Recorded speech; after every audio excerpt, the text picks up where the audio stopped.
Welcome back. Here we have our pieces ready for assembling, and on this stage we prepare them for stitching.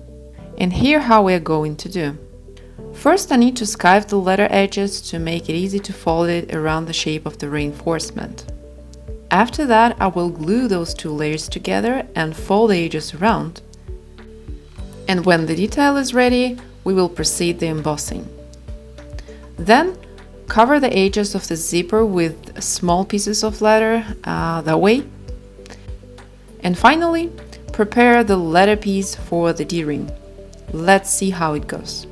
I start with skiving and I do it with the help of the skiving machine. Leather is relatively soft, and to get a good result skiving it by hand, you need really sharp hand tools and advanced hand skiving skills.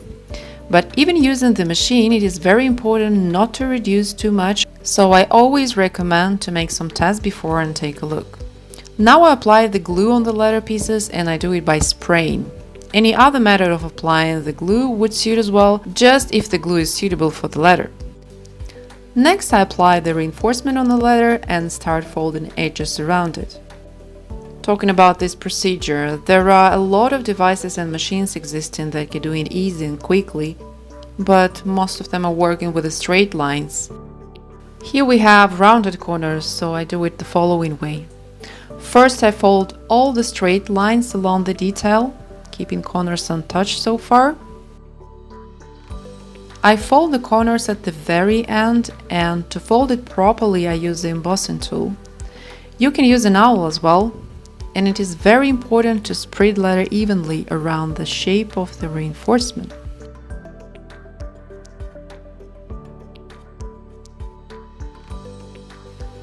After that I need to tap it a bit with a hammer to press the leather properly, especially on the rounded corners. And the tapping has to have a bit stretching character, if you notice how I do it.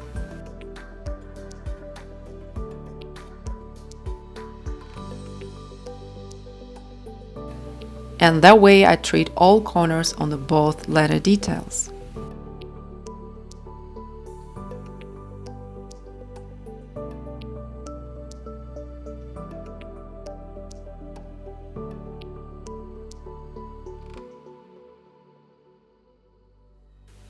Now it is time for embossing.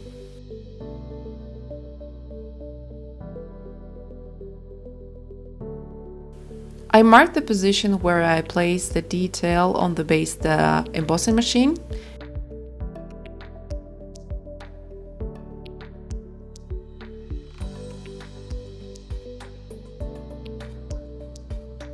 Then I make a first soft touch to make sure the position is right.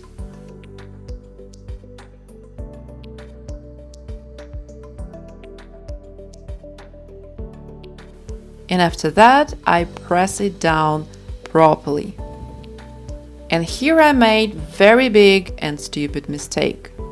As the leather glued with reinforcement, it still has a certain softness, and the logo that I embossed consists of thin lines.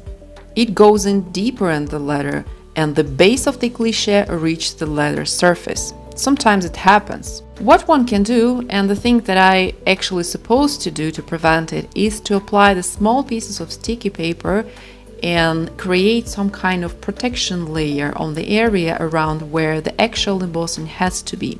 Sometimes such spots disappear in a while, but sometimes the damage is permanent, so it is good to think about in advance. Okay, now we are done with the front and the back parts, and we are coming to the zipper. Those small details that I decided to apply on the ends of it were previously skived because I did not need it to be that thick as they were.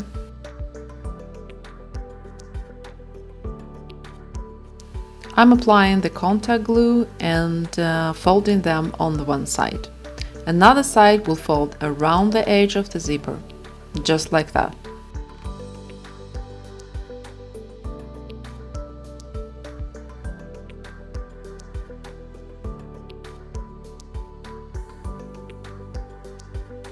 And finally, I prepare the little strap that is going to hold a D-ring.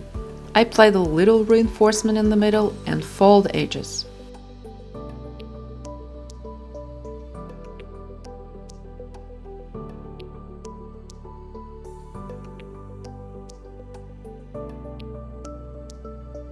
And now, when all these preparations are done, we are moving to the next step for the major assembling and stitching.